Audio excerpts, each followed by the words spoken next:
నా కుమారుడా, నా ఉపదేశాన్ని మరువకు, నా ఆజ్ఞలను హృదయపూర్వకంగా గైకొని జీవించు.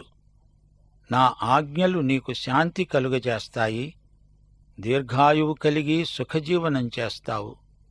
దయను సత్యమును ఎన్నడునూ నిన్ను విడిచిపోనీయవద్దు. వాటిని కంఠభూషణముగా ధరించుకో. నీ హృదయమనే పలక మీద వాటిని రాసుకో. దయా సత్యము అనే 2 సుగుణాలు యువకులకు అలంకారం.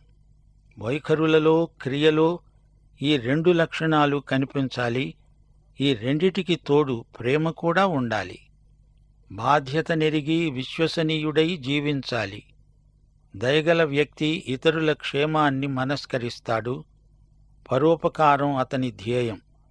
కేవలం తలంపులు, మాటలు చాలవు.